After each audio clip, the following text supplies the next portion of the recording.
मुख से कहलवाना चाहते थे। जैसे विभीषण ने कहा कि प्रभु आप मेरे भैया की नाभि में तीर मारिए, अमृत का कुंड है। जैसे भगवान ने तीर चलाया कि वाह ये काम हो गया पूरा, विभीषण बोल पड़ा, भगवान ने तीर चलाया, नाभि में जाकर लगा और वहीं पर रावण का वध हो गया। बोलिए सियावर रामचंद्र भगवान की जय। अब भगवान उसी पुष्पक विमान पर बैठे हैं।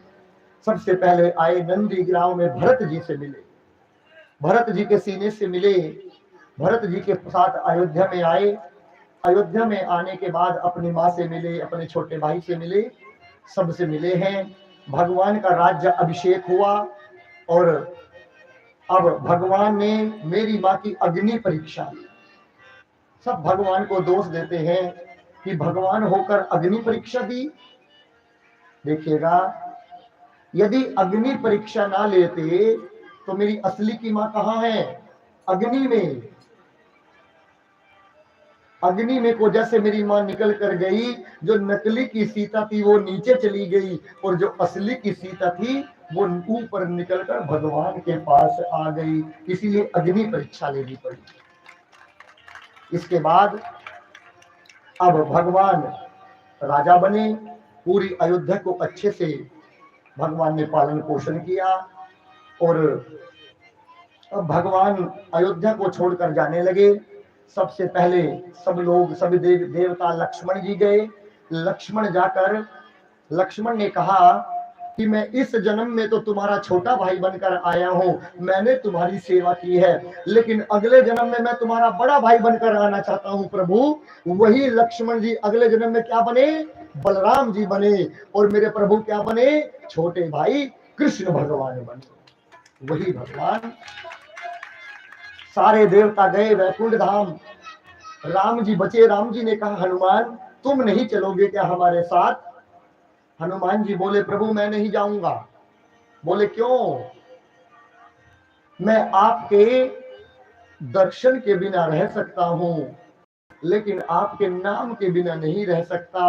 और वहां पर भजन कीर्तन नहीं होंगे, भजन कीर्तन तो कलयुग में होंगे, इसीलिए मुझे ऊपर ही रहना है प्रभु। जहां जहां पर कथा होगी मैं अपने भक्तों को वचन देता हूं, वहीं पर व्यासपीठ पर 9 दिन तक 7 दिन तक वहीं पर विराजमान रहूंगा।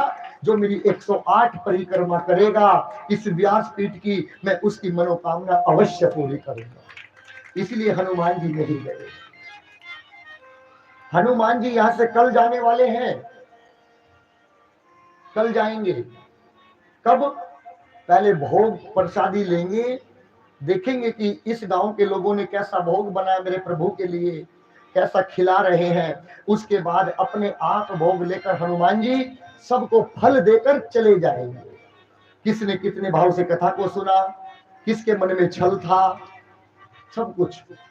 जैसे एक व्यक्ति रोज आता कथा में 5 रुपए लेकर, कागज के 5 रुपए इन उंगलियों में दबाता, ऐसे बनिया था। रोज 9 दिन तक कथा चली, उस 5 रुपए को सोचता रोज आज आरती में दूंगा, लेकिन रोज घर ले जाता। पत्नी बोली अजी कुछ चढ़ाते भी हो या नहीं? बोले नहीं, हाँ मन ही नहीं करता। एक दिन सोचा कि आज अंतिम दिन है, आज तो दूंगा ही दूंगा।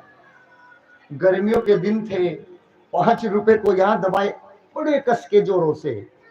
आरती का समय आया, पंडित जी थाली लेकर घूम रहे थे। देखिए एक विधान होता है, आरती कभी खाली हाथ नहीं ली जाती, ये सबको पता है। चाहे एक चवन्नी चढ़ाई जाए लेकिन चढ़ाई जाती है। उस आरती का फल उसको जब भी प्राप्त होता है। तो पंडित जी ने कहा कि आज तो चढ़ाई दो, आज तो 9वां दिन है। बोले अवश्य चढ़ाऊंगा। जैसे मुट्ठी को खोला, 5 रुपए निकले, वो पसीने में गीले हो गए, पसीज गए। खोल कर देखा, बोला ओ हो, तू रो मत, रो मत।